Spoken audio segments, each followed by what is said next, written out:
تاریخ دانوں کے مطابق سن 1739 میں ایرانی بادشاہ نادر شاہ درانی نے جب ہندوستان کے کم عمر ترین مغلیہ حکمران محمد شاہ رنگیلا کے خلاف لشکر کشی کی تو اپنے 56 روز قیام کے دوران اس کی فوج نے جو مال اسباب لوٹا اس کی مالیت اس وقت کے 70 کروڑ روپے تھی، جو آج کے حساب سے 156 ارب ڈالر بنتی ہے، یعنی پاکستان کے 3 بجٹوں کے برابر۔ مورخین کے مطابق یہ انسانی تاریخ کی سب سے بڑی مسلح ڈکیتی تھی۔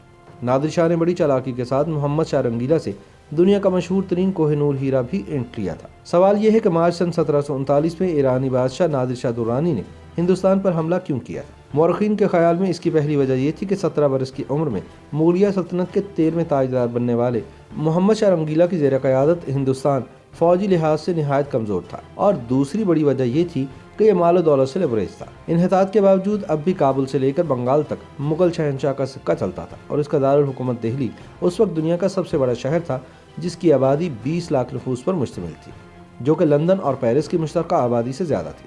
اس کے علاوہ دہلی کا شمار دنیا کے امیر ترین شہروں میں ہوتا تھا۔ چنانچہ ایرانی بادشاہ نادر شاہ سن 1739 کے اوائل میں فاتحین ہند کی مشہور گزرگاہ دریائے خیبر عبور کر کے ہندوستان میں داخل ہو گیا۔ کہا جاتا ہے کہ محمد شاہ کو جب بھی بتایا گیا کہ نادر شاہ کی فوجیں آگے بڑھ رہی ہیں تو وہ یہی کہتا رہا، ہنوز دلی دور است، یعنی ابھی دلی بہت دور ہے، ابھی فکر مند ہونے کی کیا بات ہے۔ جب نادر شاہ دلی سے 100 میل دور رہ گیا تو چاروں ناچار مغل شہنشاہ کو زندگی میں پہلی بار اپنی فوجوں کی قیادت خود کرنا پڑی۔ یہاں بھی کروفر کا یہ عالم تھا کہ اس کے لشکر کی کل تعداد لاکھوں میں تھی، تاہم اس کا بڑا حصہ باورچیوں، ماشکیوں، قلیوں، خدمتگاروں، خزانچیوں اور دوسرے سویلین عملے پر مشتمل تھا، جبکہ لڑاکا فوجی 1 لاکھ سے کچھ ہی اوپر تھے۔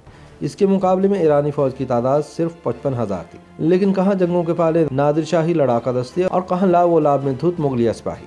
چنانچہ کرنال کے میدان میں صرف 3 گھنٹے میں فیصلہ ہو گیا۔ نادر شاہ نے فتح کے بعد محمد شاہ رنگیلا کو قیدی بنا لیا اور دہلی کے فاتح کی حیثیت سے شہر میں داخل ہو گیا۔ اگلے دن عید الاضحیٰ تھی، چنانچہ دہلی کی مسجدوں میں نادر شاہ کے نام کا خطبہ پڑھا گیا اور ٹکسالوں میں اس کے نام سے سکے ڈھالے جانے لگے۔ ابھی چند ہی دن گزرے تھے کہ شہر میں افواہ پھیل گئی کہ ایک طوائف نے نادر شاہ کو قتل کر دیا ہے۔ دہلی کے باسیوں نے اس سے شہ پا کر شہر میں تعینات ایرانی فوجیوں کو قتل کرنا شروع کر دیا۔ ان حالات میں صبح سویرے نادر شاہ درانی اپنے گھوڑے پر سوار ہو کر لال قلعے سے نکل آیا۔ اس کا رخ نصف میل دور چاندنی چوک میں واقع روشن الدولہ مسجد کی جانب تھا۔ مسجد کے بلند صحن میں کھڑے ہو کر اس نے تلوار نیام سے نکال لی، جس کے بعد صبح کے 9 بجے قتل عام شروع ہوا۔ قزل باز سپاہیوں نے گھر گھر جا کر جو ملا اسے تہہ تیگ کرنا شروع کر دیا۔ اتنا خون بہا کہ نالیوں سے باہر نکل کر بہنے لگا۔ لاہوری دروازہ، فیض بازار، کابلی دروازہ، اجمیری دروازہ، حوض قاضی اور جوہری بازار کے گنجان علاقے لاشوں سے اٹ گئے۔ ہزاروں عورتوں کی عصمت دری کی گئی، سینکڑوں نے کنوؤں میں چھلانگ لگا کر خودکشی کرنے کو ترجیح دی۔ کئی لوگوں نے خود اپنی بیٹیوں اور بیویوں کو قتل کر دیا تاکہ وہ ایرانی سپاہیوں کے ہتھے نہ چڑھیں۔ تاریخی حوالوں کے مطابق اس دن 30,000 دہلی والے موت کے گھاٹ اتارے گئے۔ آخر محمد شاہ رنگیلا نے اپنے وزیر اعظم نظام الملک کو نادر شاہ کے پاس بھیجا۔ روایت ہے کہ نظام الملک ننگے پاؤں ننگے سر نادر شاہ کے سامنے حاضر ہوا اور معافی مانگی۔ تب کہیں جا کے دلی میں کشت و خون بند ہوا۔ جب نادر شاہ کی فوج نے قتل عام بند کیا تو لوٹ مار کا بازار گرم ہو گیا۔ دہلی کو مختلف حصوں میں تقسیم کر دیا گیا اور فوج کی ڈیوٹی لگا دی گئی کہ وہ جس قدر ہو سکے مال و زر اکٹھا کرے۔ جس شخص نے اپنی دولت چھپانے کی کوشش کی اسے بدترین تشدد کا نشانہ بنایا گیا۔ جب شہر سے مال و دولت کی صفائی ہوگی تو نادر شاہ نے شاہی محل کی جانب توجہ کی۔ نادر شاہ کے درباری تاریخ نویس مرزا مہدی استرابادی رقم تراز ہیں کہ چند دنوں کے اندر ہی شاہی خزانہ خالی کرنے کا حکم دیا گیا۔ وہاں موتیوں اور مونگوں کے سمندر تھے، ہیرے، جواہرات، سونے چاندی کی کانیں تھی جو ہم نے کبھی خواب میں بھی نہیں دیکھی تھی۔ ہمارے دہلی میں قیام کے دوران شاہی خزانے سے کروڑوں روپے نادر شاہ کے خزانے میں منتقل کیے گئے۔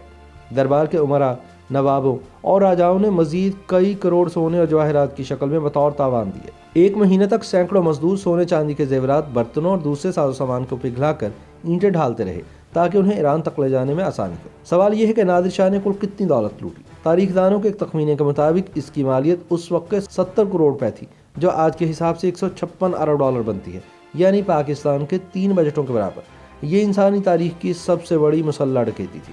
نادر شاہ نے ہندوستان میں اپنے 56 دن کے قیام کے دوران نہ صرف ہزاروں ہندوستانیوں کو قتل عام کیا بلکہ صدیوں سے جمع کردہ مغلیہ خزانے میں بھی جھاڑو پھیر دیا۔ جب نادر شاہ ایران واپسی کے لیے رخت سفر باندھ رہا تھا تو اسے دہلی کی ایک طوائف نور بائی نے خفیہ طور پر بتا دیا کہ یہ سب کچھ جو تم نے حاصل کیا ہے وہ ایک ایسی چیز کے آگے ہیچ ہے جسے محمد شاہ نے اپنی پگڑی میں چھپا رکھا ہے۔ نادر شاہ گھاگ حکمران اور گھاٹ گھاٹ کا پانی پیے ہوئے تھا۔ اس نے اس موقع پر وہ چال چلی جسے نہلے پہ دہلا کہا جاتا ہے۔